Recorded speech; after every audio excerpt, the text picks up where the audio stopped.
So Dewey had just been talking about how common sense inquiry is based in qualitative factors. And in the next section, he's going to contrast this, or begin to contrast this, with scientific inquiry and what scientific inquiry is concerned with. So he begins the reason for calling attention to these commonplace facts. And by these commonplace facts, he's talking about how, when we're involved in a common sense practical inquiry, we're interested in the qualities of things and how these factor into our use and enjoyment of things. So the reason for calling attention to this is that these facts bring out the basic difference between the subject matter's characteristic of common sense and of scientific inquiries.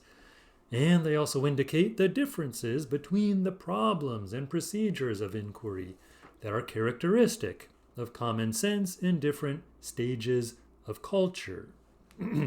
I shall first consider the latter point. So stages of culture are going to be important, at least for thinking about the development of inquiry. Common sense is not going to be this stable, unchanging thing. We tend to maybe commonly think that common sense is universal, but that's not really the case when you look at history, when you look at anthropological literature. And Dewey is very interested in history. He says common sense in respect to both its content of ideas and beliefs and its methods of procedure is anything but a constant. Both its content and its methods alter from time to time, not merely in detail, but in general pattern. Every invention of a new tool and utensil, every improvement in technique makes some difference in what is used and enjoyed, and in the inquiries that arise with reference to use and enjoyment, with respect to both significance and meaning. So as culture changes, as society changes, as social organization changes, as we develop new tools, new technologies, new techniques, this changes the significance of things and the meanings of our concepts. Change in the regulative scheme of relations within a group, family, clan, or nation react even more intensively into some older systems of uses and enjoyments. So again, he's emphasizing the changing social structure there, and in the earlier sentence, he's mentioning new inventions, tools, utensils, techniques. All of these things change the meanings of the world for us, and the common meanings of things. So let's continue. One has only to note the enormous differences in the content and methods of common sense in modes of life that are respectively dominantly nomadic, agricultural, and industrial. Much that was once taken without question as a matter of common sense is forgotten or actively condemned. Other old conceptions and convictions continue to receive theoretical assent and strong emotional attachment because of their prestige, but they have little hold and application in the ordinary affairs of life. For example, ideas and practices which, in primitive tribes, were interwoven with practically every concern of ordinary affairs, are later relegated to a separate domain, religious or aesthetic. Dewey doesn't give very many examples of this, but there's some interesting books kind of on this topic. One that I often think about and return to is Ian Morris's Foragers, Farmers, and Fossil Fuels. Dewey mentions here nomadic, agricultural, and industrial, and that's basically the three kinds of societies that Morris looks at, and how our values change, human values change between those different kinds of societies. One kind of obvious example is patriarchy, which is really important in agricultural societies. Having a strong patriarch and a very hierarchical society is important for certain kinds of social lifestyles. When your society is based around agriculture, hierarchy is very important. Nomadic cultures can be more egalitarian. Industrial cultures can be even more egalitarian in certain ways, just because of how they're organized and the kinds of economic interactions that need to be supported. So the different kinds of common sense. So common sense will be different in those different kinds of culture, right? Patriarchy will seem common sense in one kind of society. Egalitarianism will seem common sense in another kind of society. Honor will have a different role, will seem commonsensical in different ways in those kinds of societies, right? And certain things that may have been common sense in nomadic society may be retained, but may be less central. They may be continued more in the religious sphere or the aesthetic sphere rather than in the political economic sphere. So common sense is a rather more complicated thing than it might be commonsensical to think of it as. But let's go on. So Dewey says, the business of one age becomes the sport and amusement of another age. Even scientific theories and interpretations continue to be affected by conceptions that have ceased to be determinative in the actual practice of inquiry. And this is going to be a big theme.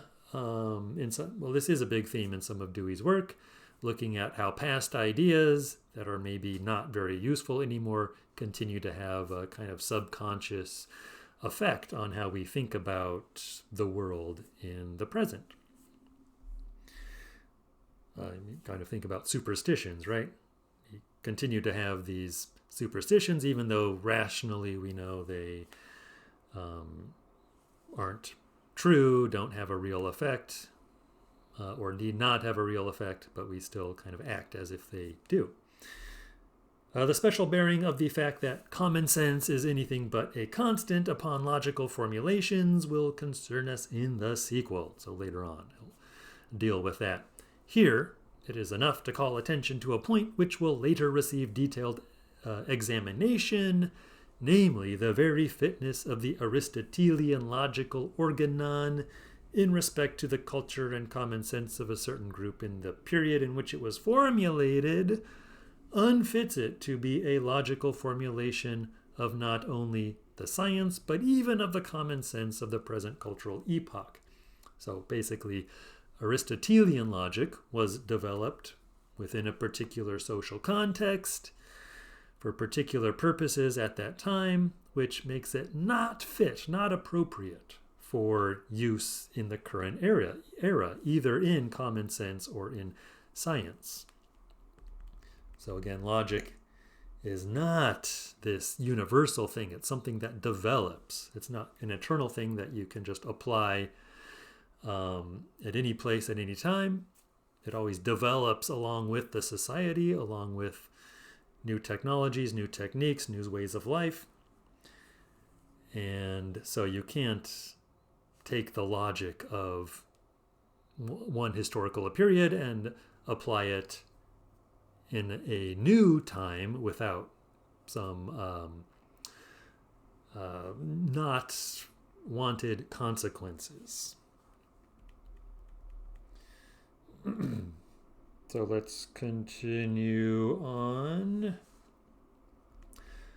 So he says, I recur now to the bearing of the fact that common sense inquiries are concerned with qualitative matters and operations upon their distinction from scientific inquiries. So this is what I mentioned at the beginning of this section, that common sense inquiry is concerned with the qualitative.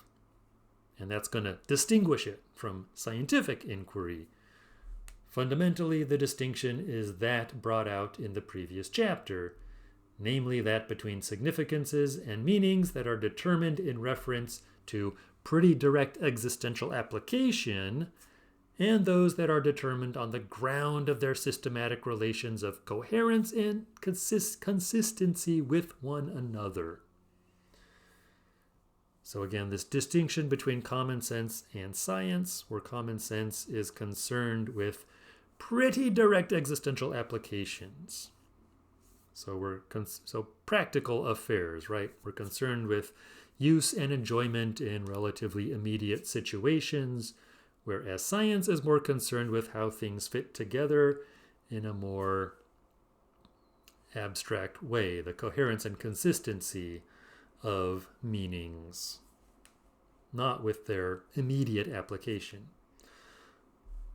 All that the present mode of statement adds is that, in the first case, existential application means application in qualitative use and enjoyment of the environment.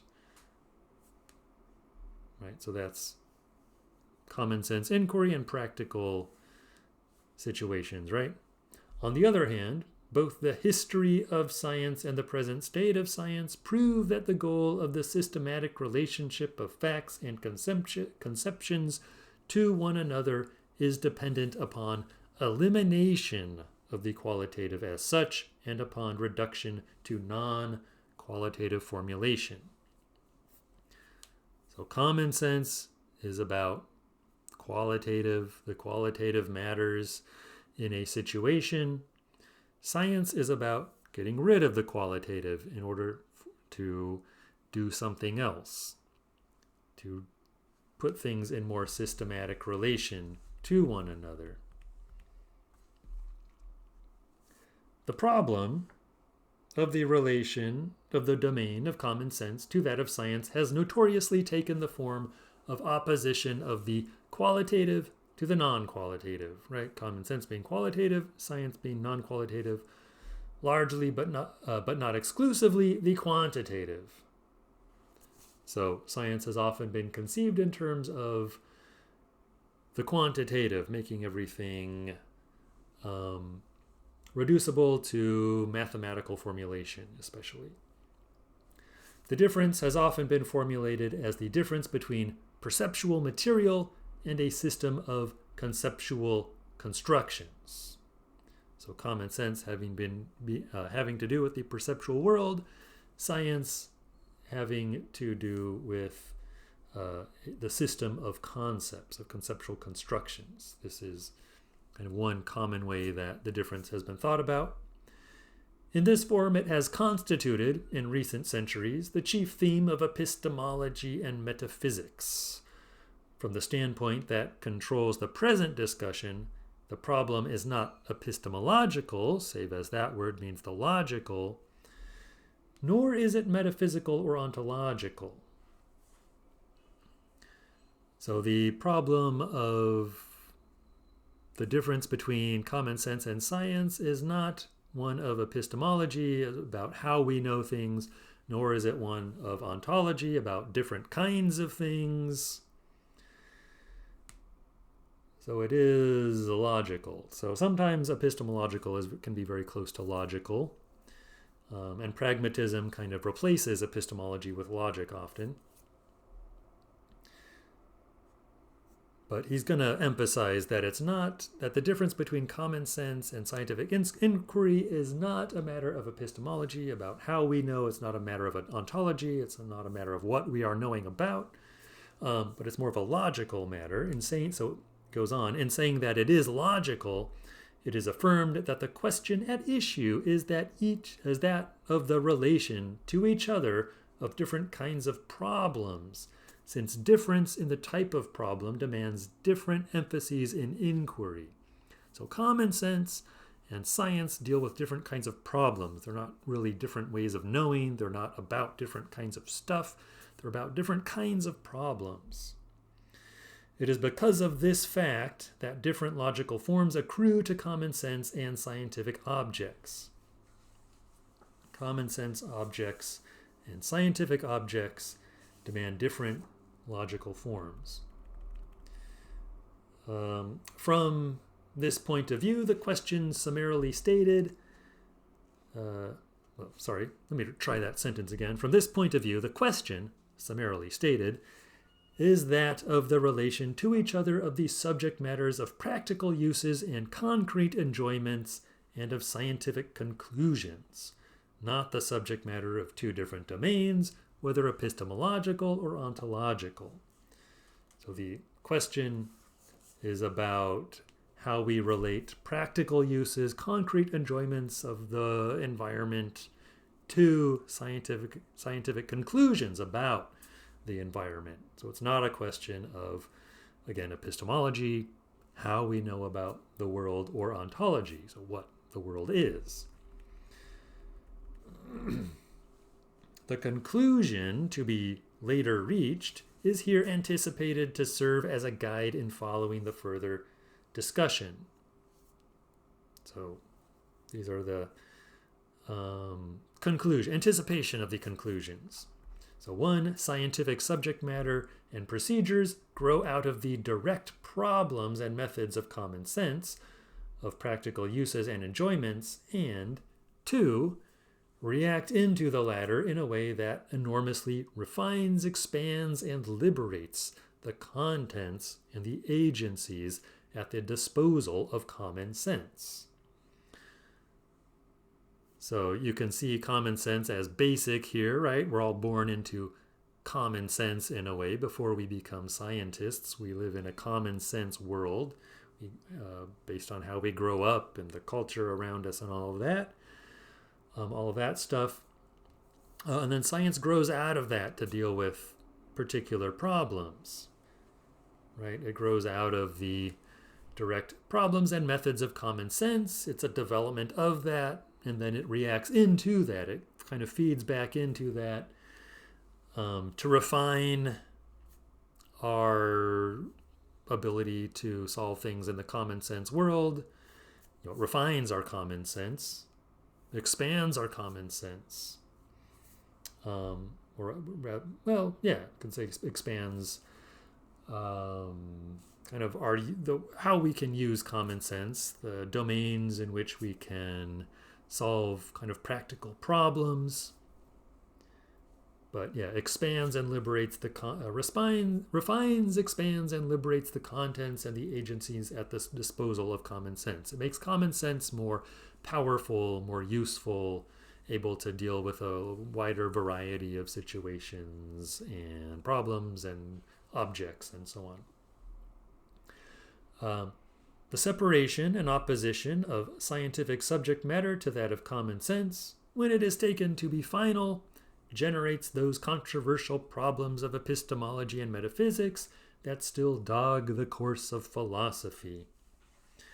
When scientific subject matter is seen to bear genetic and functional relation to the subject matter of common sense, these problems disappear. Scientific subject matter is intermediate, not final and complete in itself. Right? So scientific subject matter, genetically, in the sense of, you might say, historically or in terms of its origin, scientific subject matter develops out of the subject matter of common sense, out of the common sense world, and then goes back into that as refining that, expanding that, making it more effective. So science is kind of an intermediate thing, right? It's not an end in itself, Dewey is saying. To set it up as kind of a special thing outside of the common sense world causes all sorts of philosophical problems. But when you put it back into the context of everyday life, the practical common sense world, these problems disappear, and you understand kind of the function of science for human beings. Right? It's not an isolated thing in itself, but it's something that should be directed back into ordinary life to make life better, improve life, right? Okay, so I'm going to stop here, and we'll continue on in the next video.